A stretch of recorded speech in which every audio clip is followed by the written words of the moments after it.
ఎక్కడో స్విచ్ వేస్తే ఇంకెక్కడో బల్బు వెలుగుతుందన్న చందంగా ఉంది దేశంలో పర్యాటక రంగం పరిస్థితి. జమ్మూ కశ్మీర్ సరిహద్దు పహల్గాం వద్ద జరిగిన తీవ్రవాదుల ఘాతుకం తర్వాత దేశవ్యాప్తంగా పర్యాటక రంగం కోలుకోలేని విధంగా దెబ్బతింది. ఎప్పుడూ రద్దీగా ఉండే ప్రాంతాలు చడి చప్పుడు లేకుండా నిశ్శబ్దంలోకి వెళ్లిపోయాయి. జనాలు లేక వెలవెలపోతున్నాయి. ఎప్పుడు పర్యాటకులతో కళకళలాడే ఉత్తరాఖండ్లోని నైనిటాల్ ఇటీవల ఎన్నడూ లేని విధంగా బావురుమంటోంది. కొత్త సంవత్సరం ఈ సమయంలో పర్యాటకులతో నైనిటాల్ కిటకిటలాడింది. ఇప్పుడు అసాధారణ పరిస్థితుల్లోకి వెళ్లిపోయింది. ఈ మొత్తం పరిణామాలను స్థానికులు జీర్ణించుకోలేకపోతున్నారు. పర్యాటకుల సంఖ్య గణనీయంగా తగ్గిపోవడంతో స్థానికులు లబోదిబోమంటున్నారు. మే, జూన్ వేసవి సీజన్లో టూరిస్టులు పెద్ద ఎత్తున నైనిటాల్కు వస్తారు. 90% ఆక్యుపెన్సీ ఉండే సమయంలో ఇప్పుడు యాత్రికులు లేక యాత్రాస్థలం బేరుమంటోంది. రిసార్టు బుకింగులు భారీగా పతనమయ్యాయని స్థానిక వ్యాపారులు చెబుతున్నారు. జూన్ నెలలో బుకింగులు రద్దు చేసుకోవడంతో పాటుగా రెగ్యులర్గా వచ్చే గెస్టులు ఉండడం లేదని తేల్చారు. గతంలోలా ఇప్పుడు పరిస్థితి లేదని వ్యాపారులు చెబుతున్నారు. ఉత్తరాఖండ్లోని ఇతర హిల్ స్టేషన్లతో పోలిస్తే నైనిటాల్లో వాతావరణం మరింత ఆహ్లాదకరంగా ఉన్నప్పటికీ పర్యాటకుల రాక తగ్గింది. భీమ్టాల్, ముక్తేశ్వర్, ఇతర ప్రదేశాలను చూసేందుకు పెద్ద సంఖ్యలో వస్తున్నా నైనిటాల్ మాత్రం రావడం లేదు. నైనిటాల్లో టాక్సీ సర్వీసుల్లో 80% డ్రాప్ కనిపిస్తోంది.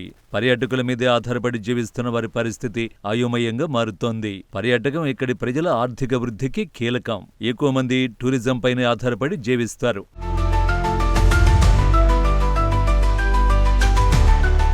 వేసవిలో నైనిటాల్లో పర్యాటకం దెబ్బతినడానికి ఎన్నో కారణాలు ఉన్నాయి. పహల్గాం ఉగ్రదాడి ఎక్కువ మంది పర్యాటకుల్లో షాక్ను కలిగించడంతో పాటు భయమూ కలిగించింది. ఇదే సమయంలో భారతదేశం, పాకిస్తాన్ సరిహద్దులు ఉద్రిక్తంగా మారడం కూడా పర్యాటకుల తగ్గుదలకు కారణమని చెప్పాలి. నైనిటాల్ వంటి ప్రశాంతమైన కొండ ప్రాంతాల్లో ప్రయాణించేందుకు యాత్రికుల్ని పహల్గాం ఉగ్ర ఘటన నిరుత్సాహపరిచింది.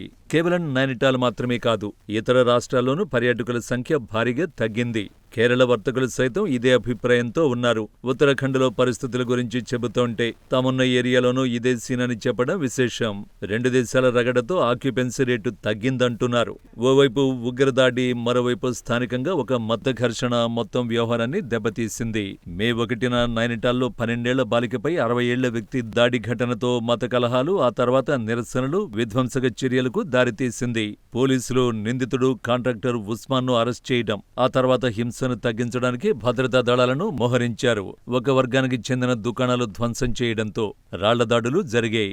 నిరసనలు, హింసా దృశ్యాలు సోషల్ మీడియాలో వైరల్ అయ్యాయి. ఈ ఘటన కూడా నైనిటాల్కు యాత్రికులు రాకపోవడానికి కారణమని చెప్పాలి. సందర్శకుల్లో భయం, అనిశ్చితి కలిగాయి. చాలా మంది నైనిటాల్ ప్రణాళికల్ని రద్దు చేసుకున్నారు. నైనిటాల్ ఇప్పుడు పూర్తిగా సురక్షితంగా ఉన్నప్పటికీ సోషల్ మీడియా కవరేజ్ పర్యాటకులలో భయాన్ని కలిగించిందని స్థానిక హోటల్ యజమానులు అంటున్నారు.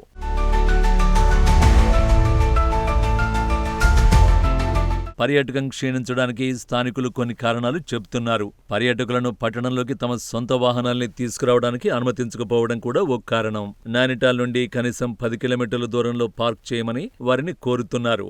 వ్యక్తిగత వాహనాలలో ప్రయాణించాలనుకునే చాలా మందికి అసౌకర్యంగా ఉంటుందన్న భావన ఉంది. పార్కింగ్ ఛార్జీలు రోజుకు 130 నుండి 500కు పెరగడం కూడా కారణం. ట్రాఫిక్ రద్దీని తగ్గించడానికి పార్కింగ్ ఛార్జీలు పెంచారు. ట్రాఫిక్ సమస్య కారణంగా పర్యాటకులు నైనిటాల్కు రాకుండా ఉండమని పోలీసులు సలహా ఇవ్వడం విడ్డూరంగా ఉందంటారు స్థానికులు. టోల్ ట్యాక్స్ అకస్మాత్తుగా ప్రవేశపెట్టడం కూడా పర్యాటకుల్ని నైనిటాల్ రాకుండా చేసిందన్న అభిప్రాయం ఉంది.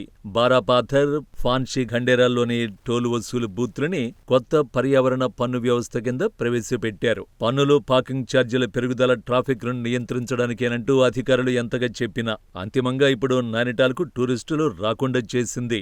అయితే సీజన్ ఇంకా కోలుకుంటుందని, పర్యాటకులు నైనిటాల్ వీధుల్లోకి తిరిగి వస్తారని స్థానికులు, హోటళ్ల యజమానులు ఆశగా ఉన్నారు. కొత్త చట్టాలు, నిబంధనలు నైనిటాల్ చూడాలనుకున్న వారిని ఆపలేవన్న అభిప్రాయం కూడా స్థానిక వ్యాపారుల్లో ఉంది. అవన్నీ కేవలం సాకులే అని వారంటారు. వీకెండ్లో స్థానికుల రాక పెరిగిందని, వచ్చే రోజుల్లో ఇంకా పెరుగుతుందని స్థానికులు ఆశిస్తున్నారు.